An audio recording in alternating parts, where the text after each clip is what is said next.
A menudo, cuando la gente está inspirada por grandes visiones, raramente mira hacia atrás, solo mira hacia adelante.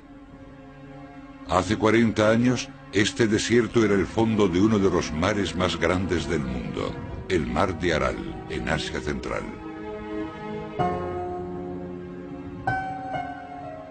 Durante generaciones, esta gigantesca reserva de agua fresca proveyó de peces a millones de personas. Pero hace poco más de medio siglo, las autoridades comenzaron a hacer realidad una visión mastodóntica. Las aguas del Mar de Aral iban a transformar el infinito desierto que se internaba hasta los florecientes campos de algodón. Pronto quedó claro que el proyecto tendría importantes consecuencias para el mar y las comunidades circundantes. Pero en aquel momento, el entusiasmo por dominar la naturaleza superaba toda lógica.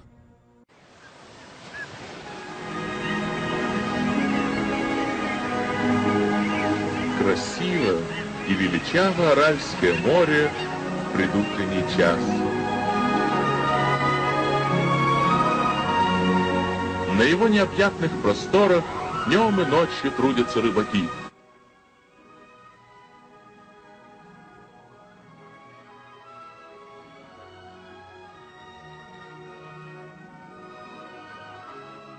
Нынче Аральский бассейн получил первую рыбоморозильную баржу грузоподъемностью в 100 тонн.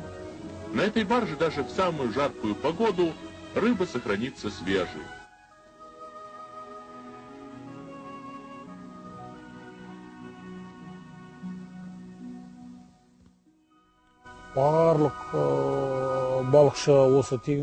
Aquí, en esta zona, todos somos pescadores.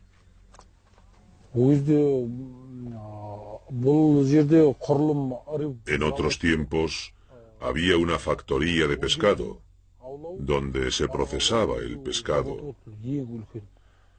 Tenía una capacidad de producción de 40 o 50 toneladas diarias.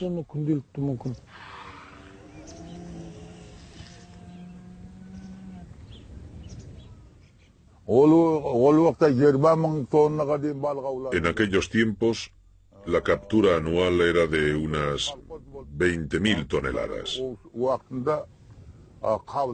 Había unas 19 granjas en las costas del Mar de Aral. Había montones de pescado y superábamos las cuotas en un 150 o 200%.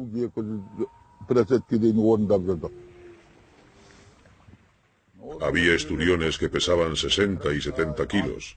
Pescábamos muchas carpas y muchos cirulos enormes. En aquellos tiempos las carpas de la aldea de Kamisilivas tenían una capa de grasa de 2 centímetros de grueso. Y cuando fileteábamos los cirulos, tenían una piel tan grasa que se nos deshacían en las manos.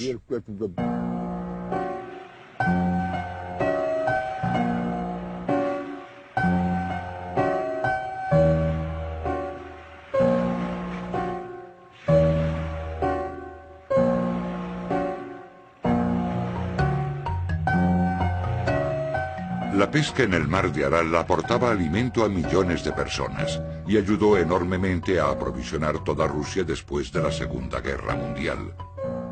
En la zona norte del Mar de Aral, el pescado y el grano y los productos industriales eran cargados y descargados en grandes cantidades. La bahía se desarrolló rápidamente.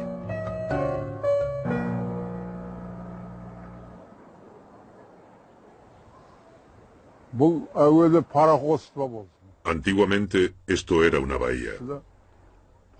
Yo comencé a trabajar aquí en 1944. El barco que tenemos aquí detrás de mí se llama Kirov, un barco para el transporte de pasajeros con una capacidad para 200 personas. En aquellos tiempos había 12 barcazas.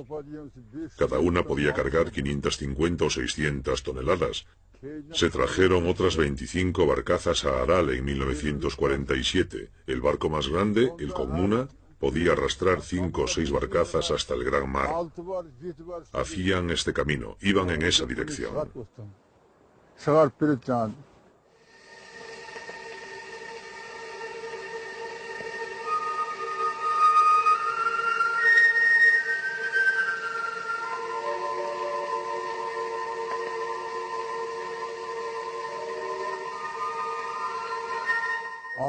La naturaleza de Aral era muy hermosa.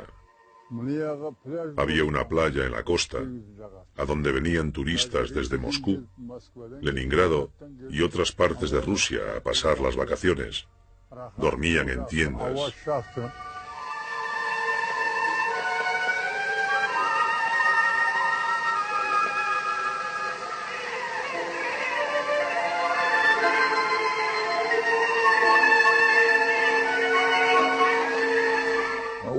El agua y el aire eran muy limpios aquí por aquel entonces.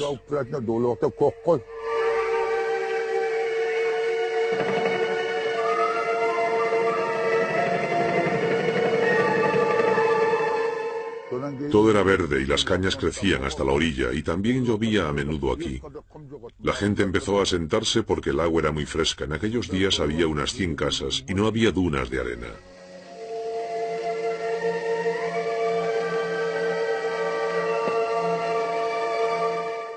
El mar estaba muy cerca de mi casa, justo aquí. Todos los días, después de salir del colegio, todos los niños de la aldea íbamos a nadar y a jugar a la orilla del agua.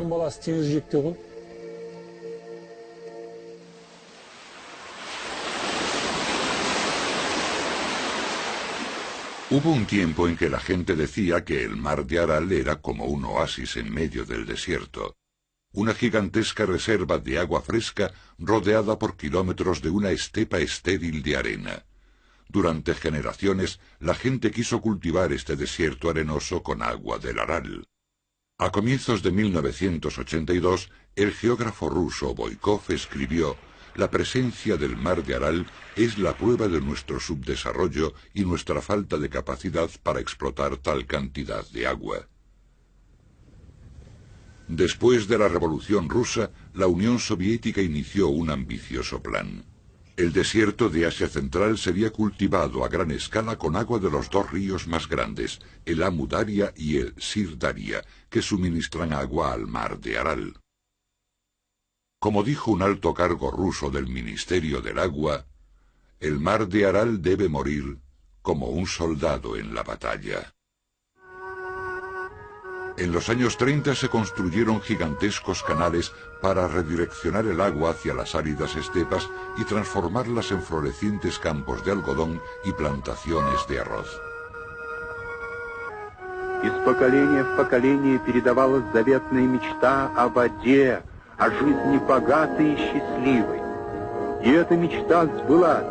Пустыня покорилась людям новой эпохи, большевикам. С именем Сталина радость пришла, с именем Сталина степь зацвела.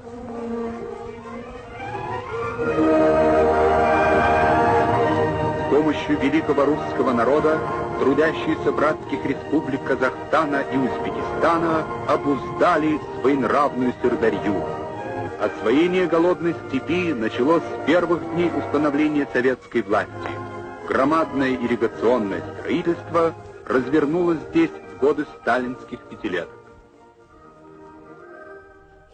En aquellos tiempos se necesitaba el algodón para defender la industria y el arroz para el programa de alimentos. Eran tiempos difíciles y Stalin decidió resolver todos los problemas de un solo golpe. Decidió convertir las costas del Sir Daria y de la Amu Daria en enormes plantaciones de algodón y de arroz. La fe en el progreso se expresaba así en un anuncio de la época.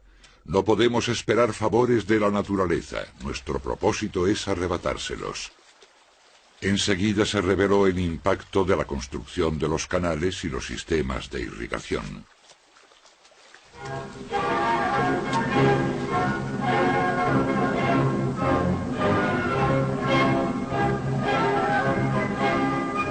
When the fields of Moscow get white with snow, the fields of Uzbekistan and Central Asia are still white with cotton. Delivery of cotton to the state is at its height. Such caravans can be seen all over this land of white gold, as cotton is called here.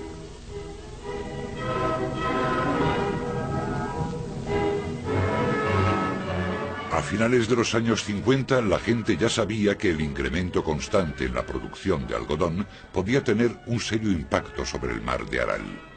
El presidente de la Academia de la Ciencia de Turmenia, Babayev, dijo a finales de los 50: «Yo pertenezco a ese grupo de científicos que creen que secar el mar de Aral aporta mayores ventajas que conservarlo.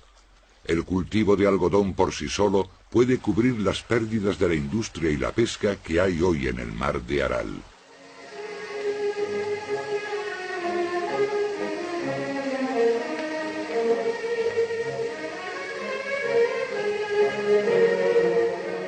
El sucesor de Stalin, Nikita Khrushchev, aumentó la velocidad de su desarrollo y sometió mayor cantidad de tierra a los arados. A finales de los años 50, Khrushchev introdujo el llamado Esquema de las Tierras Vírgenes, destinado a convertir 250.000 kilómetros cuadrados de las estepas de Kazakh en campos de algodón, un área del tamaño de Italia.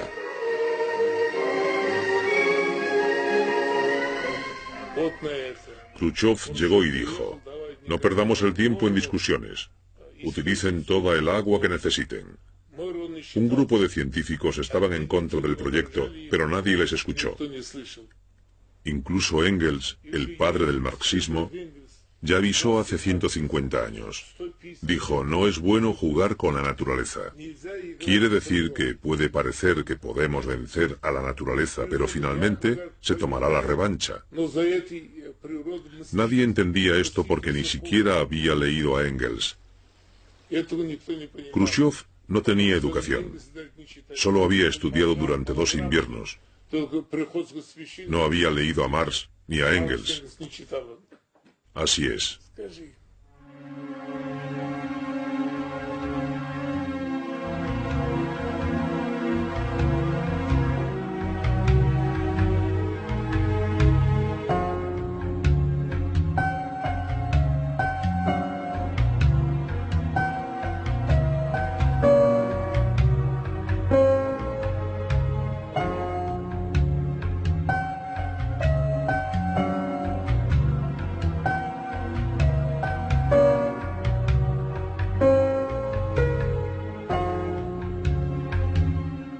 Pasaron algunos años antes de que la irrigación dejase su huella sobre el mar de Aral, pero a finales de los años 60 los resultados empezaban a ser evidentes para todos. En solo 10 años habían sido drenados más de 6.000 kilómetros cuadrados del mar de Aral. La reducción intensiva del nivel del mar de Aral comenzó en 1969 y enseguida se notó cuando el nivel fue reducido en 2 metros. Y también se empezó a notar cuando comenzó a desaparecer el pescado. El precio de la tragedia comenzó a revelarse.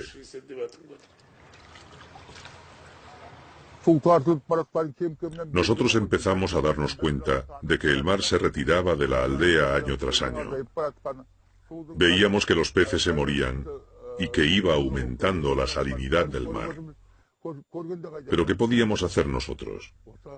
Nada. No podíamos abandonar nuestra aldea, a nuestros padres. Nuestros ancestros han vivido y muerto aquí. Los pescadores son gente humilde. Igual que los peces en el agua son silenciosos, así son los pescadores. No es normal que los pescadores causen conflictos. Incluso cuando los peces empezaron a morir, ellos, los pescadores, siempre guardaron silencio. La producción de algodón aumentaba a medida que se consumía el agua de los ríos que desembocaban en el mar de Aral.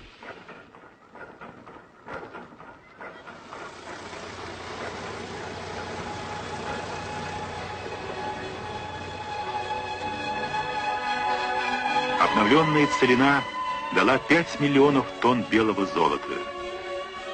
В 4 раза увеличилась промышленная продукция голодной степи, что во многом позволило выращивать здесь самый дешевый хлопок. Затраты, вложенные на освоение, давно уже окупились.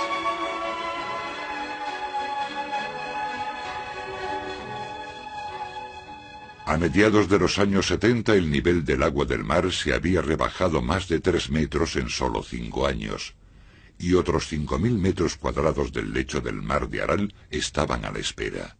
El gobierno ruso se dio cuenta de que había problemas, y una comisión visitó la región junto con el viceministro de Pesca de Kazaj, Mutar Tairov. Llegamos a Aral junto con Kishilorda, el vicedirector del comité ejecutivo de la región y el director del comité del partido regional. Cuando llegamos a Akbasti, comprobamos que la situación era realmente terrible. Pudimos comprobar que estos rusos estaban rodeados por camellos y desierto, y estaban asustados. Decían, esto es terrible. Y yo le dije, ¿quién puede sobrevivir en estas condiciones? Solo 2 tipos de criaturas, los camellos y los kazajes.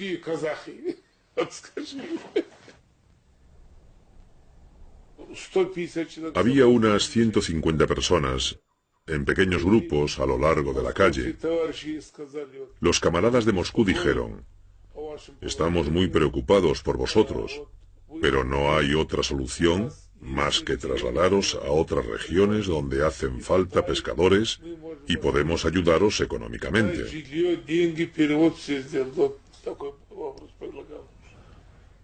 Pero a nadie le gustaba la idea y todo el mundo rechazó la oferta. Dijeron, esta es la tierra de nuestros ancestros, donde vivieron y donde murieron. Están enterrados en esta tierra.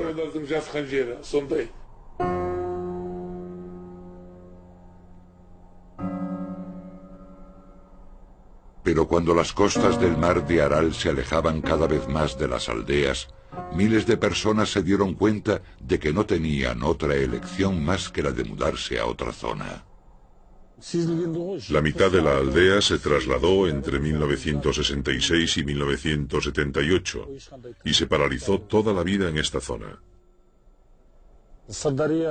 El nivel del río Sirdaria bajó drásticamente. Los árboles de la aldea empezaron a secarse y a morir.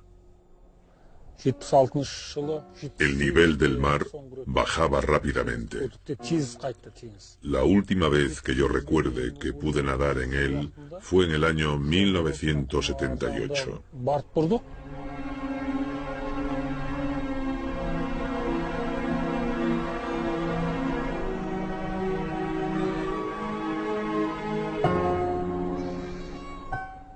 Es difícil de creer, pero el mar de Aral se encogió unos 20 kilómetros en solo 2 años.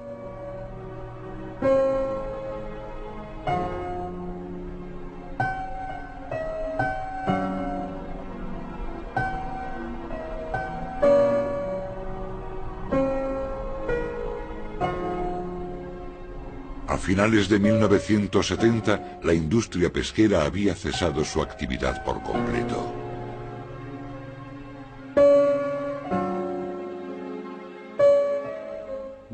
La bahía solía tener un nivel de agua de unos 12 o 13 metros de profundidad. Entonces la gente empezó a drenarla para intentar conseguir más profundidad. Por ejemplo, la profundidad de donde estamos ahora mismo era de 15 metros. En 1980, la bahía estaba totalmente seca y las barcazas no podían navegar en absoluto. Solo pequeñas barcas de pesca, para 2 personas, podían navegar en la bahía. Para intentar salvar la flota pesquera, algunos barcos fueron llevados a 50 kilómetros de la bahía de Aral, pero este intento de mantener su medio de vida fracasó.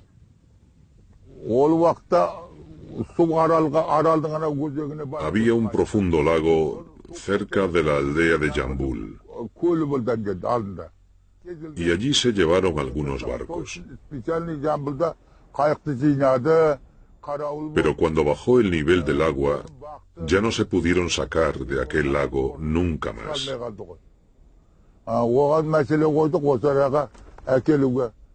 Si la gente de los altos cargos nos hubiese escuchado, hubiese sido posible salvar aquellos barcos, y todavía estaríamos usándolos.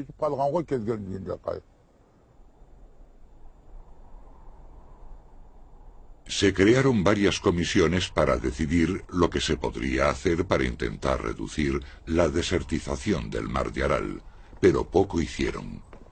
Para intentar evitar la decadencia de la industria pesquera, trasladaban pescado en trenes desde zonas remotas como el mar Báltico o el mar de Japón. Рыбоконсервный завод существует только для того, чтобы дать работу местным жителям. Эту мороженую рыбу везут с Атлантики, Дальнего Востока.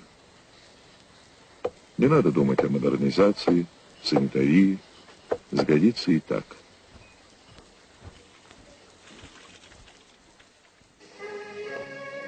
A principios de los años 70 se propuso un gran plan como solución al problema del mar de Aral.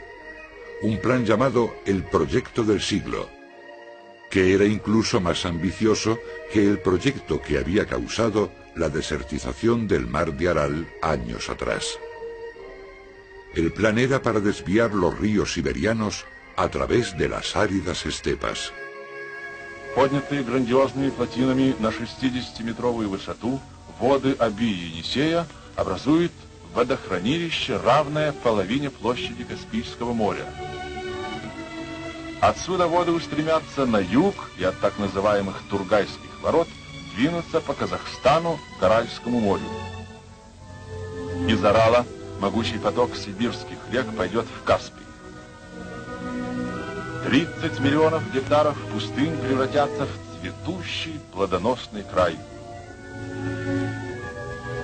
Зарубежные клеветники уже объявили проект Давыдова фантастикой, а его самого безумным мечтателем. Мечтателями и фантазерами называли и тех, кто построил эти уже давно действующие в пустынях плотины и каналы.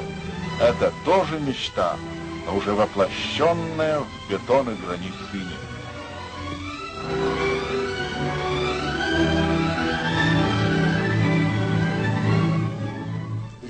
Cuando se estaba debatiendo la canalización del agua de los ríos siberianos, todo el mundo guardaba silencio sobre el mar de Aral. Pensaban que el agua de Siberia podía llegar a la región, rellenar el mar de Aral y restablecerlo. Todas las discusiones y la euforia impidieron las decisiones que podían solucionar el problema.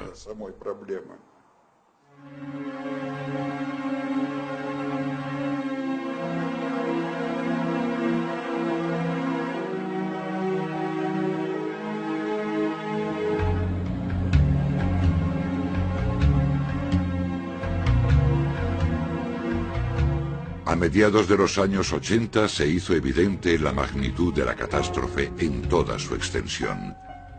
El nivel del agua descendió 14 metros y ahora el mar solo tenía una tercera parte del tamaño que había tenido a comienzos de los 60. Cambió el clima de la región y comenzaron a aparecer tormentas de arena y sal del lecho del mar desierto, y la gente comenzó a tener problemas de salud. En el periodo que va de 1973 a 1988, el número de casos de fiebres tifoideas aumentó 29 veces, y la tasa de mortalidad infantil aumentó enormemente. La información sobre la magnitud de la catástrofe no llegó a oídos de la gente hasta la reforma política de Gorbachov a finales de los años 80. Al mismo tiempo, el plan del siglo y su canalización de los ríos siberianos hacia el mar de Aral fue abandonado. Entonces quedó claro que el gobierno soviético ni quería ni podía salvar el mar de Aral. Por primera vez, grupos de científicos, escritores y representantes de los gobiernos locales organizaron activas protestas con el apoyo intenso de los ciudadanos. События, прямо скажем, очень печальные. Но этот факт уже свершился. И увидели горе народа, печаль народную увидели. Увидели слезы матерей, много болезней. Дальше медлить нельзя. Положение буквально катастрофическое.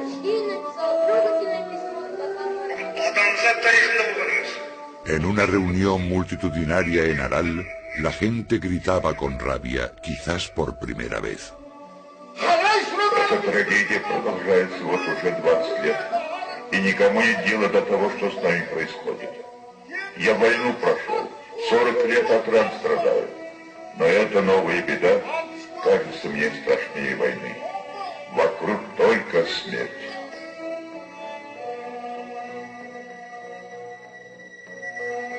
Войну можно остановить. Атомную бомбу можно остановить. Самолет можно остановить. Но это невозможно остановить. Мы говорим здесь, а там природа свое дело делает.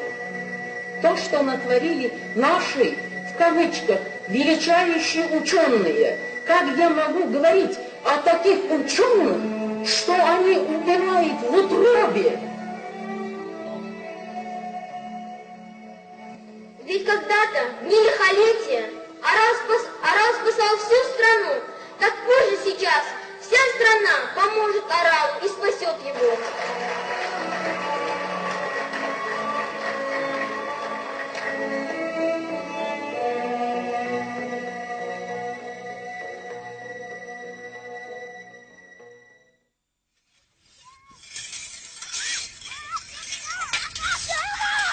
Cuando a comienzos de los años 90 la Unión Soviética se desestructuró, la situación se complicó todavía más.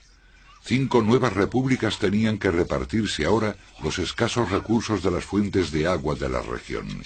Y fue evidente que resultaba imposible llegar a un acuerdo en el incremento de suministro de agua al mar de Aral. El agua de los ríos todavía se utilizaba para el cultivo de arroz y algodón, y los millones de personas que vivían a lo largo de esos grandes ríos dependían completamente del agua. La antigua visión de fertilizar las áridas estepas a expensas del mar de Aral se había hecho realidad, y era una decisión completamente irreversible.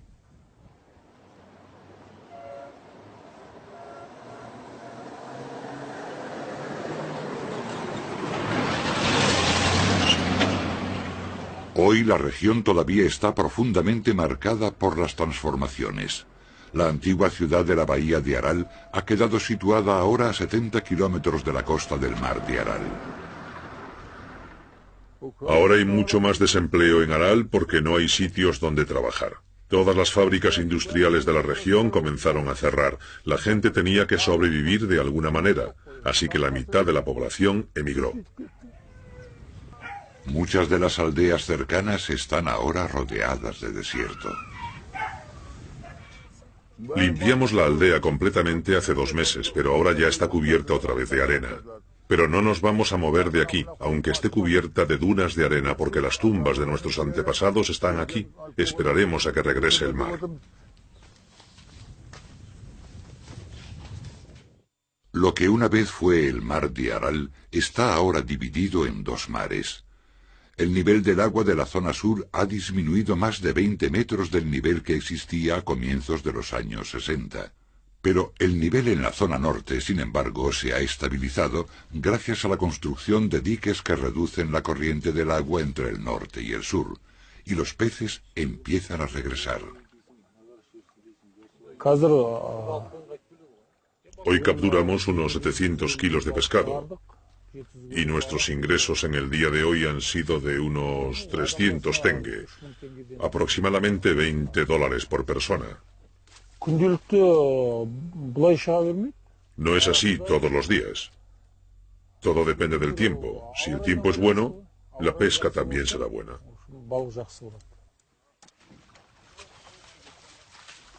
Los pescadores han recibido ayuda financiera de organizaciones extranjeras para comprar redes y construir centros pesqueros para congelar y procesar el pescado. El Banco Mundial también ha financiado la construcción de una gran presa, lo que incrementará el nivel del agua en otros 4 metros. Después de la desestructuración de la Unión Soviética, quedaban pocas esperanzas. Y hasta hace poco, Durante estos últimos años no se podía pescar en el mar. Lo que nos dio una gran esperanza fue la construcción de un gran dique entre las zonas grande y pequeña del mar de Aral. Yo no sé cómo será el futuro, pero ahora mismo la gente tiene ganas de vivir.